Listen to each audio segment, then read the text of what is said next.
Hi, and welcome to this week's episode hosted by Gray and Mark Lawson, John's Health and Fitness, and Mark Elm of Leeds Beckett University, where we take training theory and science onto the gym floor.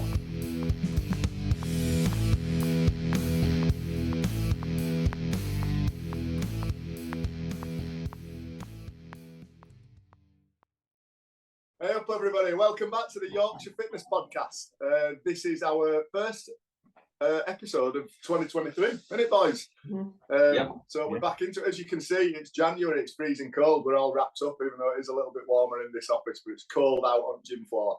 You see, you can tell you're a proper Yorkshireman. Proper Yorkshireman, I've got eating on, have you? No, well, not on gym we have, no way. So Happy New Year everybody, I hope you've all had a good one. So we're using this opportunity now to discuss probably what we've been discussing most from like starting back training people regular in New Year is big questions for about how much damage have people done over the Christmas period. Everybody started quite early with the Christmas parties, going out drinking too much, eating too much, and then coming back into it with obviously the big January New Year's resolutions and goal setting.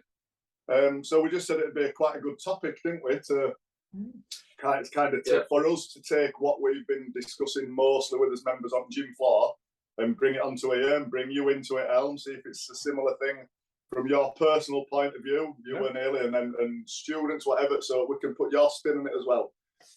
So that's it, that's where we're going to go. So 25-30 minutes max. We won't bore everybody with it, but we'll just get into it and we'll discuss kind of the things that we've been finding and see if it relates to what you, if you're listening, is this the sort of thing that you've been thinking as well?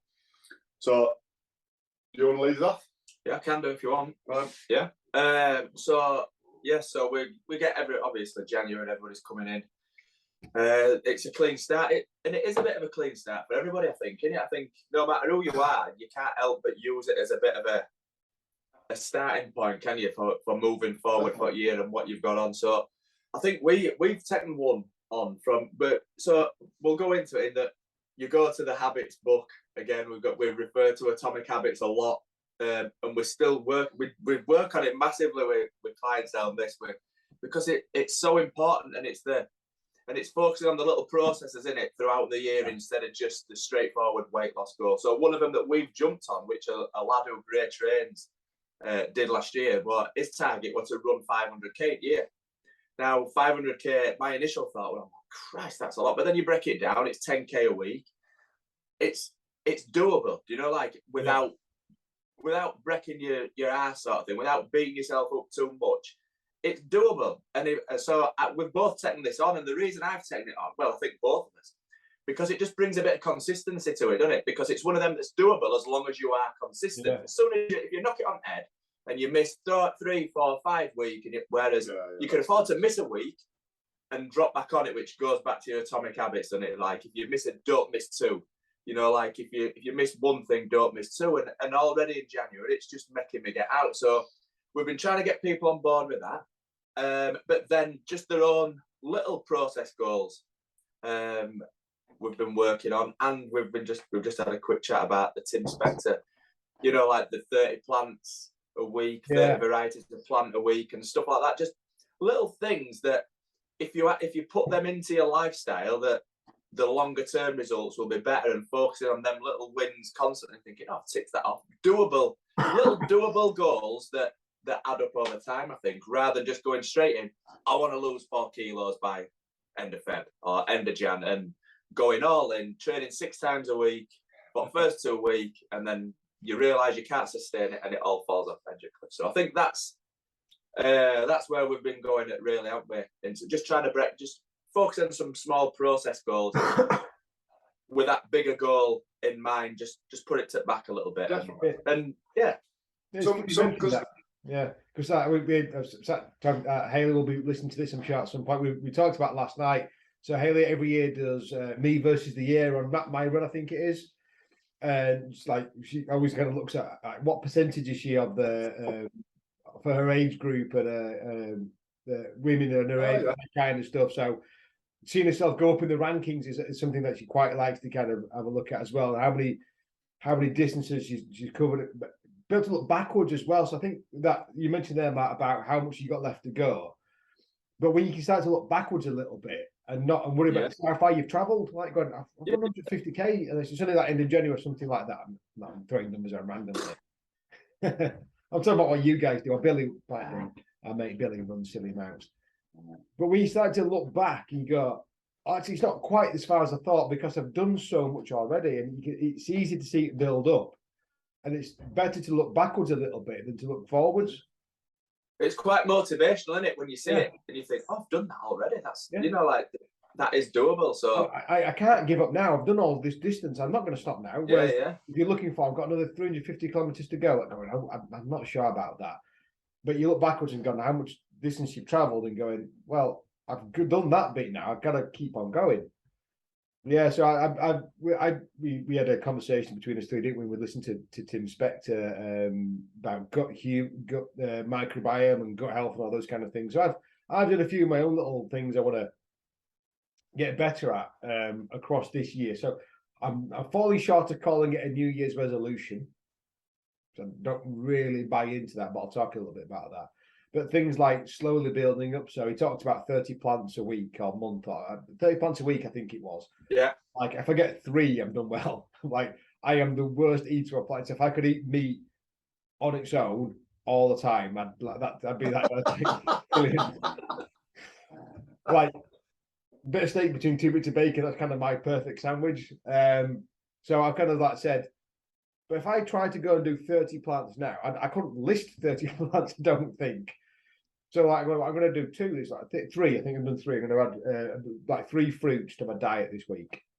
And then what are they? Tell us what and what. So I'm going to have bananas, raspberries, and blueberries. 3 different colours. 3 different colours. That's it. That it. So that's all. That's the only plants you will eat this week. No, that's what I've added. Oh, you've added that to what you've I mean, I'm not going to say I ate a lot more than that, but that's what I've added this week. Right. So you've added 3 extra. I get you. 3 extra. But that's embarrassing from your point of view, mate. I'm being honest. Like to sit and say I eat 30 plants, and like no. Well, it depends if you already eat 50, a variety of 15. Like it's adding 3 is quite good, isn't it? Yeah. What about the little? I know we're going off a little bit. I don't like. I can't think of 30 plants that I like. I have to force myself to eat the ones that I do. I really don't like. I'm a terrible for eating fruit and veg.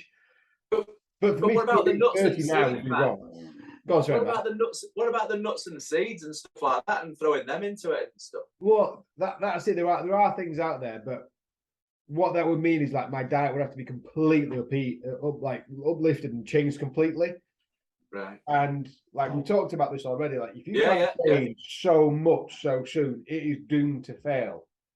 So what I've said, right, I'm going to do 3. I'm going to get 3 to be a point where it becomes a habit, and I don't really think about it anymore. Whereas now I'm kind of having to think about making myself like eat a portion of bananas, blueberries, and raspberries a day. I have to think about that at the minute, and I have to make myself do it. And sometimes I don't want to. I don't dislike them, but I don't like them either. So if I try to do another 27 on top of that, like it's just it's not even point. I'd be throwing it in the bin, just wasting money. So like, if I do 3 for the first couple of weeks and get to a point where that's just something that I'm doing and it's not really much of an effort, I can add like 1 a week or something like that and then build. Well, I think what we're talking about today, New Year's resolutions, people just kind of completely change their life. I'm going to do all these things, and it's like so far removed from what their previous normal was, it's never going to stick. So that becomes actually quite demotivating. I had this goal, it failed. Oh, fuck it, I was going to go back to what it was. Yeah, that's 100% what happens. We see it every year in the gym, don't we? The big influx of new members, or like people flooding back to gym, and they absolutely nail it. Like I said, train 5-6 times a week. They'll go out of the way. They might have worked 12 hours, a 12-hour shift, but they will go to the gym still 6 times a week. But it's unsustainable because it's so different to what they were doing in December and November and October of last year. So that's what we've been working with people. Is even I had to need one at Blokes Who I Train. I had to get him to reduce the amount of sessions and the amount of runs that he wanted, because he'd set these new goals. I want to, because we've set because we're not big runners. If we can consistently run 10k a week over a year and do 500 kilometers, I'll be really happy with that, because that, like I says, that will consistently make me go out every week for at least one run, at least 2 runs, just to make sure I get my 10k. This bloke I was training, he went, I'm going to do 1,000. I'm going to set 1,000 kilometers for the year. And I was like, well, why? And he went, because I think it's doable. And it was just like, because he's come back from Christmas, he's come back after December, drinking too much and eating too much, feeling like shit. It's like 500's not enough for me. I'm going to do 1,000. I'm going, yeah, but if you miss 1 week, if you're injured, let's say you're working away, because it gets called off abroad sometimes. You miss 1 week of running, you have then got 40 kilometers to do the week after. You're 20 kilometers behind every week for 1 week. And it was just too big of anyway. So 1 week in, he's reduced it. It's just going to do changes. But that's what the majority of people do. They just set these new, like I said, they try to change their lives in January. And that's what that's our mate. That's been his first couple of weeks back at gym, trying to work on. I've been trying to think about why that is. Why are people so obsessed by January being this kind of massive life-changing moment? And the way I think about it at the minute is that you have a normal February to November. So 10 months a year, you are normal. That's your normal day-to-day life, and you're either happy with it, you're not happy with it. That's your normal. December comes around and it's abnormal. It's different. So like, you're eating chocolate, you're going out, you're drinking more, you're eating just everything that's unhealthy, you're doing more of. Yeah. And that's a big, it's like a pendulum shift. It's gone one way. You're massively shifting away from where you want to be. So you have then this kind of, January comes around, you have another pendulum shift, trying to redress that balance in 1 month. And I think if you're February to November is okay. I don't really mind that, actually. I think I've changed my mind about these January kind of life shifters. If your normal everyday life isn't all that bad, just like you've had a bad month, then why don't you just have another really, really, really, really, really good month, and then by February kicks back in, we're back on it again. It's not a problem. So yeah. I'm kind of like used to think, these kind of influx of people in January. It's where I think your year round is bad, and then you try to completely shift it in January. That fails, and then you're back to your normal, not great lifestyle for the rest of the year.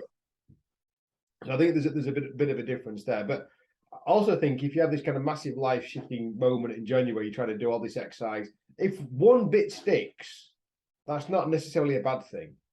It's just you kind of beat yourself up about only one of the things that sticks.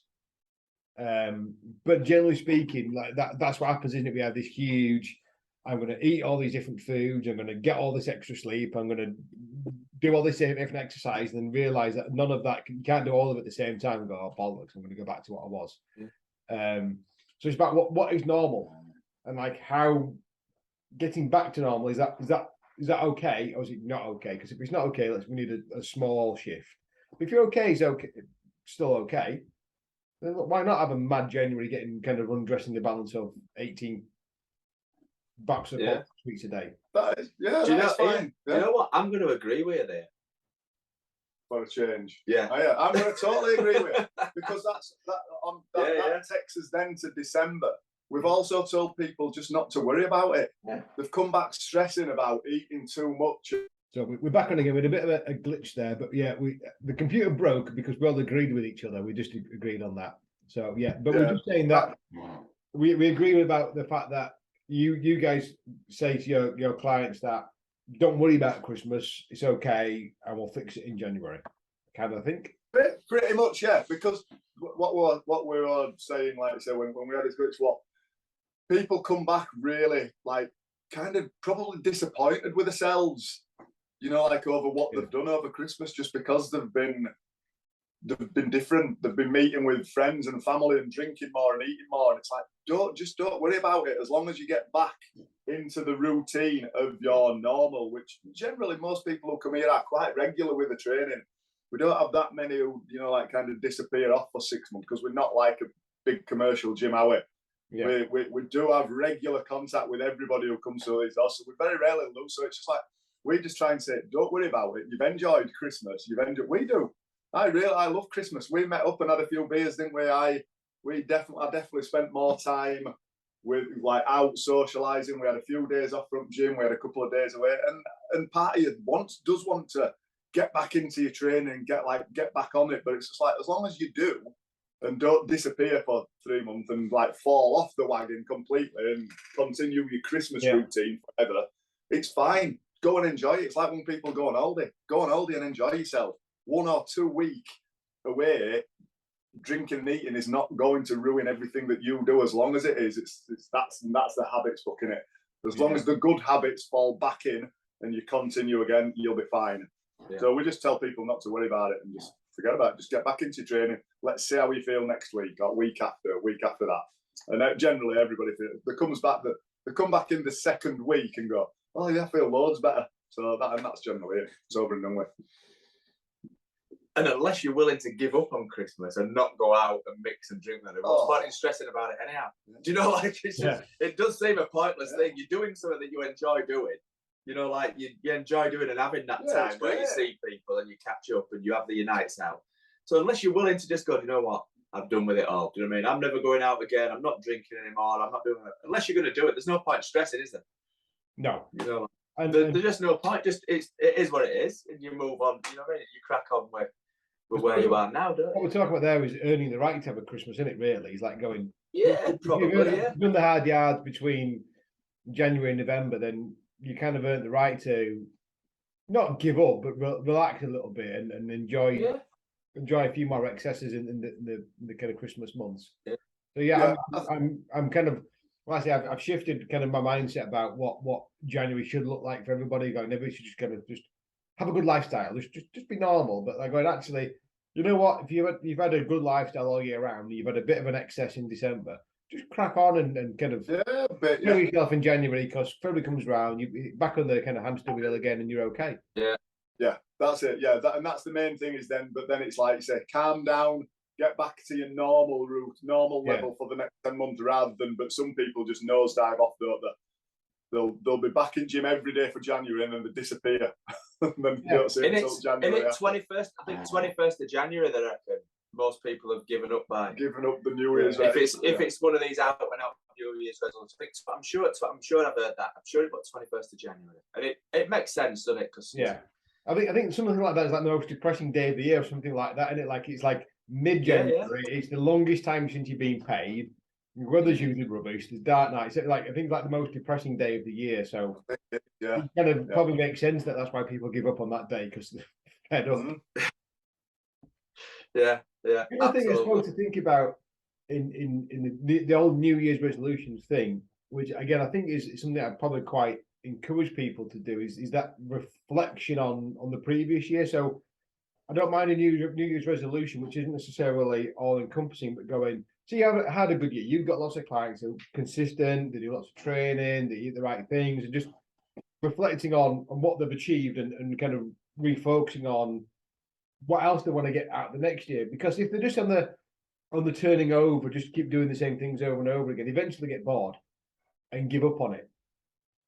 And there are other things that might be the social thing that keeps them coming back, but the social gets them in the door, but doesn't necessarily get the intensity out of the session that they had in the past. So I don't think it's a bad thing here to set resolutions for the year. But again, not that they're going to kind of crush you in January, but just to go, well, that's what I did last year, and it was okay, and I liked it. But I don't want to just repeat last year. I want to do something a bit better, a bit more. We get a year older, you have to kind of recalibrate what it is you're capable of doing this year. You know what things are coming up this year that are different from the year before. So like you might have a kid on the way, or you might have a graduation ceremony coming. You know, the different things are going to happen in coming up in the year going, well, that's different from last year. So I need to think about this year a bit differently. Well, last year I did a load of boot camp sessions, but this year I'm thinking, well, I've done a lot of boot camp, but I want to do something a bit different because I don't want to get bored of that. I want to do box exercise or a PT session or something a bit different, and actually taking a moment in January to think about thinking forwards about what that difference might be, or how you might tweak a year, rather than kind of ripping up your lifestyle altogether, just how you can shift it a little bit. Yeah, I know what you're saying. Yeah, it's like everything is like it kind of all goes back to the 80-20 rule, doesn't it? 80% of the not trying to. As long as you stick you stick to the 80-20 rule majority of your life, you never have to go 100% with anything. If 80% of the time you're good, you're exercising, you're looking after yourself, you can afford that 20% to be pretty much whatever, can't you? A bit more treat, like that's your holiday time. That's your holiday time. That's your Christmas time. And I suppose I know what you're saying there. Yeah, just keep it. You're just mixing it up, aren't you? Yeah. To hopefully keep you on track, to stop boredom, because that's what happens to a lot of people. Yeah, it could be as simple as like you've got the client there says, I'm going to run 500k this year. We might want to run, well, I ran 500k last year, so I don't want to do the same thing again. Well, I might want to do it again, but what we're going to do this year is into a 10k race. So I'm still going to look my 500k, but I'm going to add something else I'm going to do this year. So it might well be I'm going to enter the race to raise money for charity. I might want to enter the race to see how fast I can run and get a best time. But something where, again, it's like 80% of the year is exactly the same. But there's just a little bit that you're going to change differently. That just keep things fresh, keep you moving forward. And I see if you don't kind of freshen things up a little bit every single time, every single year, you kind of run the risk of getting stale, and that's when the bad habits creep in. Definitely. That's why we try to do. We're different. That's why we try to mix our challenges up. Like we've done the triathlon, we've done the para 10. We'll do a 10k race. We try to do something different because you need something different to train for. Because if you're not mixing your training up, if you're just training for the sake of training, sometimes it's that you lack that motivation, don't you? Mm. So that's why we always try to do something different from an event point of view, because it just gives you that little bit of a focus. Obviously, I'm the weirdo that keeps doing squats for like years and years and years, and then never gets anywhere, but keeps trying. Yeah, but you keep trying. Keep trying. Yeah. Keep trying. You're embracing the boredom, mate, aren't you? Yeah. Embrace the boredom. See, monotony there's nothing for me. I just keep doing the same thing every single day. It doesn't bother me at all. No, that's because you just love squatting. It's just an excuse for you to squat in it, really. Basically, if I could just squat and eat meat all day, I'd be like more than happy. Are you any closer to your double body weight? You have to watch my vlog and find out. I know, I've seen too many of them. they're all the same. In which case, you'll know. No. I don't know. I haven't tested myself. I'm getting a little bit better. Yeah. All right, cool. You'll get less broken than I was before. That's the best thing I can say. My best advice is just lose lots of weight. Yeah. Well, that's one of the things I'm looking at as part of my New Year strategy, not necessarily New Year's resolution, longer term. So I'm back into intermittent fasting again. Done that probably 18th of January. I've probably done 15 out of 18 days intermittent fasting. Right. Not saying I'm going to do every single day because that's not life. But yeah, feeling loads better for that. That for me, I think is not a weight loss strategy, but it's more of a gut health, overall health strategy, which we've done a podcast. Yeah, we're doing it ourselves now. Yeah. We've got used to it a little bit now. We've adjusted.